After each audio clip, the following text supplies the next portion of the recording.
Ray, England ledge Peter Crouch has been having a crack at our lifestyle, trying a new routine, starting with 2:30 a.m. alarm.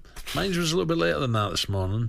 The former Liverpool and England man spent some time taking a plunge in ice baths and completing double gym sessions to see if celebrity morning routines are sustainable on an everyday basis. By all accounts, 49% of us wake up before 7 to complete 6 tasks on average. But Crouchy, we're told, won't be joining the 5 a.m. club anytime soon. The top pre 7 o'clock starts, 7 a.m. starts, include brushing your teeth, having a cup of tea or coffee, eating, making breakfast, having a shower. Here to tell us more is the man himself. Peter Crouch joins us. Pete, a very good morning. Morning, Pete. Morning, lads. How are we? Who's put you up to this, Pete? What are you doing this for at your age? Mate, let me just tell you now, right? I'm working with Alpro, right? And they've had me getting up at 2:30 trying to do these celebrity routines. I did it once, never, ever again. Mind you, the routines itself, let me have a wee look again. So brush your teeth, that's not exactly a routine. Having a cup of tea or coffee, easy peasy. Eating and making breakfast, little croissant, bit of toast, having a shower, well, that's normal, isn't it? What's the other three? The ice bath, that worries me a bit, Crouchy. That worries me a bit. No, that wasn't what they had me doing. This is Alpro, right? And they're talking about a plant-based diet, which I'm sure both of you are very keen on. A plant-based diet. I'm sure both of you are keen on that. They've had me. I had that for breakfast, right? I'd had 2 gym sessions. This is all before 7 o'clock. 2 gym sessions. The ice bath. Did yoga, and then I had breakfast at like 7. That's similar to your daily routine before talkSPORT. Would you? You must go back to bed, Pete, about 8:30. Mate, I don't do this. Listen, there's a load of celebrities that do this kind of thing, and I said, look, I'll try it one day. I won't be doing it again. Well, the ice bath, did you feel any better after them? Well, listen, we did 20 years of ice baths. Obviously, I was part of the era when all that came in, and every day after training, we were told to do ice baths, but I thought those days were behind me. I tried it once, and I'm done with all that now. Yeah, good. Now, what about the Euros, Pete? Are you going out, first of all? Are you heading out to Germany? Yeah, the first 2 games, I'm kind of doing stuff from here. I'm hoping, praying we get through to the knockout stages, and then I'll be out there. What about the group, England's group? Everyone feels it's a formality. Serbia first game, they have got good players, and as Jeff Stelling was telling us, Pete, they're a tall side, so set pieces could be a bit of a problem. Denmark, Slovenia should be Denmark. You never know, but England must come out of this group, But I think they've just got to be a little bit cautious, a little bit careful. Mm-hmm. Yeah, listen, the couple of tournaments I played in, I remember playing against Paraguay, Trinidad and Tobago, teams that you just think you're comfortable and the whole nation's expecting you to go and get 3 or 4 and put on a show. Unfortunately, in tournament football, as you know, it doesn't quite work like that.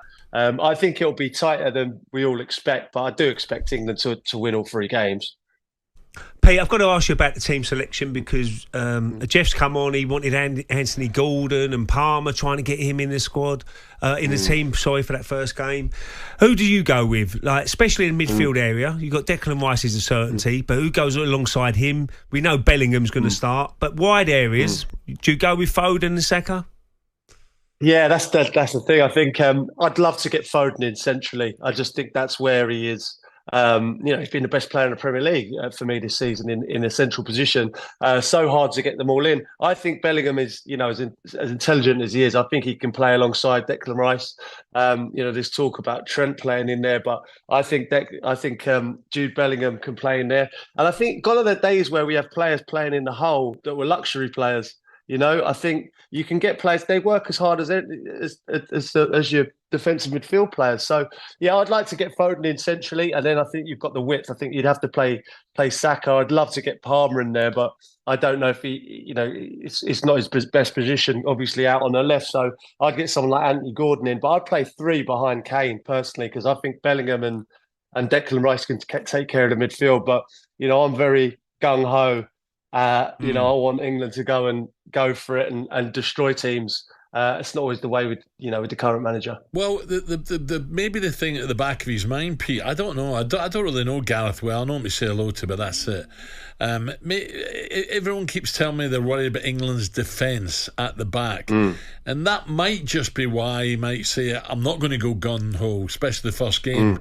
They need a little bit of protection back there. You know what I mean? But I think most England fans would love to see attack, because England from midfield to up front are very, very good.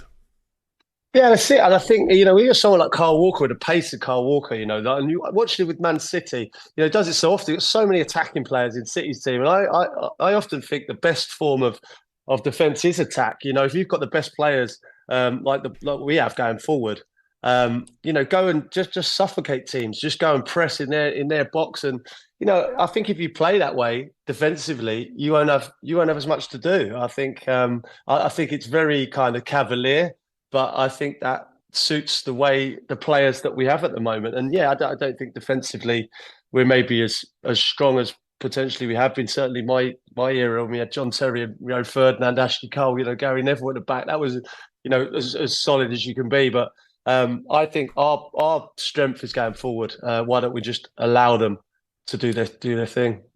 Yeah, just looking at Gareth Southgate, Pete, if they do somehow win this tournament and they're big favourites to win it, do you think he's that's it? Say, I'm going to try and go to club football now, or would he say, look, 2 years' time is the World Cup, and this squad, the age of the squad, we can probably dominate that and maybe go all the way there as well. And it's worth me sticking around, and the kids coming through as well. Why would you give that up, Pete? No, honestly, if I'm manager right now, I'm hanging on for dear life with this generation. I just look at the amount of ability that we have, young players, these players coming through, Foden's, Bellingham's, they're there for another 10 years, and obviously speaking to Lee Carsley and Ashley Cole, who I know well, the under-21s, the amount of ability that we haven't seen yet, coming through. I mean, it's a good era for English football, and we are going to win something soon, and hopefully it's now, but it will happen with the amount of talent that we have coming through. Pete, $1 million question. Your team back in 2006, what current player in that England squad would you like to play with? You could bring him back to 2006. Would it be Harry alongside him, or would it be Phil Foden? Who would it be? Or would it be Jude? No, I wouldn't be bringing Harry back up. I wouldn't be getting a game then, would I? I'd have to. Who would I bring back from this team now? For me personally, if I'm playing, I want Trent Alexander-Arnold on the right hand side, just because being completely selfish. Can you imagine Trent and Bex on the right hand side? Honestly, it'd be a field day for me. Yeah, brilliant, definitely. Pete, enjoy. You're right. Give them cold baths a miss now. Forget the plants, mate. Forget the 2:30 as well. And enjoy the tournament. We'll talk soon. Thank you for joining us. Cheers, Pete. Cheers, Peter. Cheers, Peter lads. Crouch, Appreciate brilliant. talkSPORT Breakfast, waking you up Monday to Friday morning from 6 a.m. on AM, on DAB, via the talkSPORT app, and on your smart speaker. talkSPORT.